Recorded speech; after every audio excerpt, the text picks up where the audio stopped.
Hi everyone, welcome to my YouTube channel.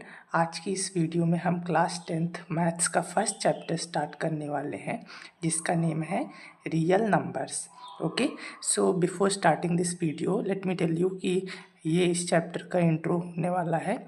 मतलब कि इस चैप्टर में जो भी टॉपिक्स और कॉन्सेप्ट्स हैं उनको हम इस वीडियो में समझेंगे और बाकी एक्सरसाइजेस और एग्जांपल्स आपको आने वाली वीडियोस में देखने को मिल जाएंगी।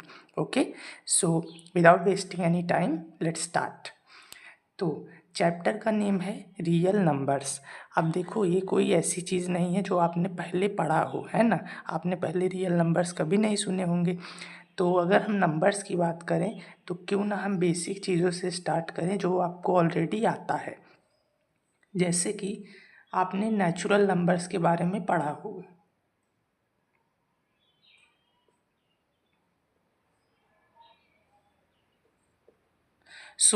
अब ये नेचुरल नंबर्स क्या होते हैं? 1 से लेके जितने भी नंबर्स होते हैं वो सारे नेचुरल नंबर्स होते हैं। जैसे 1, 2, 3 एंड सो ऑन। ठीक है, 1 से लेके इन्फिनिटी तक सारे नंबर्स नेचुरल नंबर्स। इसी तरह आपने होल नंबर्स के बारे में पढ़ा होगा। होल नंबर्स वो होते हैं जो जीरो से स्टार्ट होते हैं। ठीक है, सारे नेचुरल नंबर्स तो होंगे और साथ में जीरो। 0, 1, 2, 3, 4 and so on. तो जीरो से लेके सारे नेचुरल नंबर्स होल नंबर्स आ गए। इसी तरह आपने इंटीजर्स पढ़े होंगे। इंटीजर्स क्या होते हैं? ये 0, 1, 2, 3 ये सब तो रहता ही है। साथ में हमारे पास निगेटिव नंबर्स भी होते हैं। ये होते हैं पॉजिटिव नंबर्स। इसके अलावा निगेटिव नंबर्स जैसे कि -1, -2, -3 ऐसे। ठीक है, तो ये होते हैं इंटीजर्स। और उसके बाद आपने रेशनल नंबर्स के बारे में पढ़ा होगा।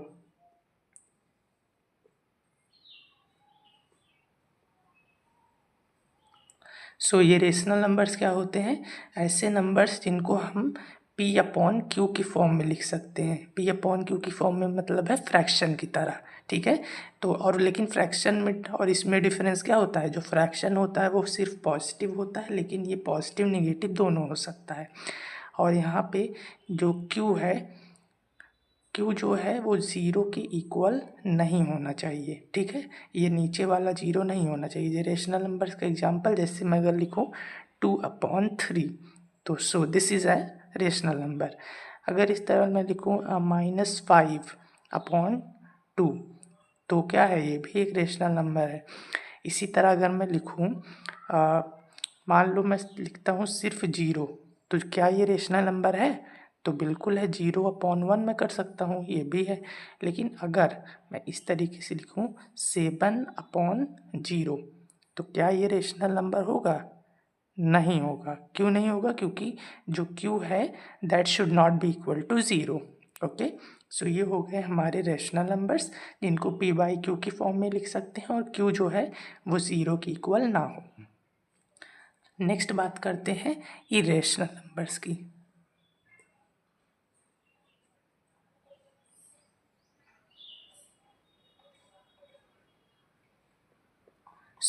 ये किस तरह के नंबर्स होते हैं? रेशनल का अपोजिट होता है। ठीक है, इसके अंदर हमारे पास जैसे रूट वाले नंबर्स आते हैं, कि √2, जैसे √3। ठीक है, लेकिन √4 नहीं होगा। √4 नहीं होगा क्योंकि √4 इक्वल टू 2 आ जाएगा, क्योंकि 4 जो है 2 का स्क्वायर है, तो ये तो 2 के इक्वल आ जाएगा। तो ये इरेशनल नहीं है। ठीक है, तो आपको ये भी ध्यान देना है कि अंडर रूट के अंदर नंबर आपको लेना है, लेकिन ऐसा नंबर लेना है जो कि परफेक्ट स्क्वायर ना हो। ठीक है, परफेक्ट स्क्वायर नहीं होना चाहिए। जैसे अगर मैं √9 ले लूँ, तो √9 किसके इक्वल आ जाएगा? 3 के, क्योंकि 9 जो है 3 का स्क्वायर है ना। तो इसीलिए परफेक्ट स्क्वायर नहीं होना चाहिए। और एक टाइप के नंबर्स और होते हैं, जैसे कि 0.01, 001, 0001 एंड सो ऑन। तो यहाँ पे आप देख सकते हो कि ये जो नंबर्स हैं, यहाँ पे पहले 0 के बाद 1 आया, फिर 2 0, फिर 1, फिर 3 0, फिर 1। यहाँ पे देखो ये जो नंबर्स हैं, एक तो टर्मिनेट नहीं हो रहा है, यानी कि मतलब ख़त्म नहीं हो रहा, उसके अलावा रिपीट भी नहीं हो रहा। तो इस तरह के नंबर्स जो होते हैं, ये होते हैं इरेशनल नंबर। और साथ में जो आपका पाई होता है, पाई भी इरेशनल होता है, क्योंकि तो लेकिन आप सोचोगे कि पाई की वैल्यू तो क्या होती है, 3.14 होती है या तो 22/7 होती है। लेकिन ये एक एस्टिमेटेड वैल्यू है, मतलब कि ये एस्टिमेट किया गया है, ये रियल वैल्यू इसकी नहीं है। और पाई की वैल्यू किसी को नहीं पता, सुपर कंप्यूटर्स भी उसको पता नहीं लगा पाते। ओके, तो ये बात हो गई इरेशनल नंबर्स की। तो आप पूछोगे कि रियल नंबर्स किसको बोलते हैं। तो अगर अब मैं आपसे बोलूं कि ये natural numbers, whole number, integer, rational number, irrational, ये सारे हमारे रियल नंबर्स हैं, ठीक है। तो ये सभी रियल नंबर्स हैं हमारे। तो अगर आपसे कोई पूछे कि रियल नंबर्स किसको बोलते हैं, तो आप क्या बोलोगे, all rational and all irrational numbers are called real numbers, ठीक है। तो सारे रेशनल नंबर्स और सारे इरेशनल नंबर्स होते हैं क्या, आपके रियल नंबर्स। तो आप सोचोगे कि रेशनल और इरेशनल की बात हो गई, तो नेचुरल, होल नंबर, इनकी बात मैं क्यों नहीं कर रहा हूँ। इनकी बात मैं इसलिए नहीं कर रहा क्योंकि रेशनल नंबर के अंदर ये सारे आ जाएंगे, ठीक है। अब जैसे मैं 2 की बात करूँ नॉर्मली, तो 2 क्या है, 2 एक नेचुरल नंबर भी है। अगर मैं 2/1 कर दूँ तो ये रेशनल नंबर भी हो जाएगा। सेम अगर 0 की बात करूँ तो अभी आपने देखा 0 एक होल नंबर भी है, रेशनल नंबर भी है। इंटीजर की बात करूँ, अगर मैं -5 ले लूँ तो -5 क्या है, इंटीजर है। और अगर मैं अपॉन 1 करके देखूँ तो ये रेशनल नंबर भी है। तो मतलब रेशनल के अंदर इसके ऊपर वाले सारे आ रहे हैं, ठीक है। So this was about real numbers. Now let's move to the next topic. So हमारा अगला टॉपिक है prime numbers and composite numbers. So prime numbers की अगर हम बात करें तो ये वो नंबर्स होते हैं जो 1 के टेबल में आते हैं और खुद के टेबल में आते हैं। या फिर हम ये बोल सकते हैं कि प्राइम नंबर्स का सिर्फ 1 फैक्टर होता है और वो नंबर खुद फैक्टर होता है। फैक्टर का मतलब कि वो नंबर जिसके जिसके टेबल में आता है।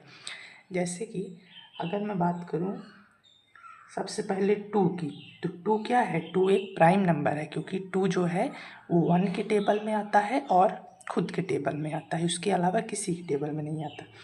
इसी तरह अगर मैं 3 की बात करूँ तो जो 3 है ये भी एक प्राइम नंबर है, क्योंकि वो खुद के टेबल में आता है और 1 के टेबल में आता है। अब अगर मैं 4 की बात करूं तो देखो जो 4 है वो 1 के टेबल में आता है, 4 के टेबल में आता है, लेकिन साथ में 2 के टेबल में भी आता है। तो इसीलिए वो प्राइम नंबर नहीं है, वो कंपोजिट नंबर है, ठीक है।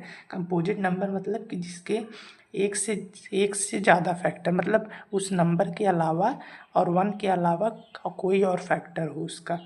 अब जैसे मैं 5 की बात करूं तो 5 क्या है, 5 is also a prime number, क्योंकि 5 जो है वो 5 के टेबल में आता है और 1 के टेबल में आता है।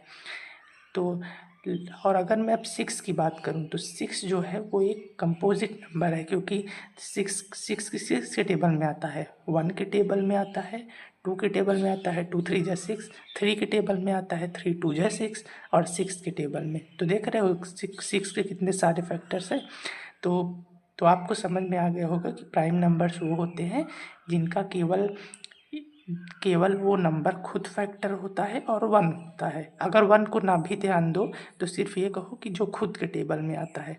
और कंपोजिट नंबर्स वो होते हैं जो खुद के टेबल के अलावा और किसी नंबर के टेबल में आ जाते हैं। Okay, so this was about prime and composite. Now let's move to the next topic.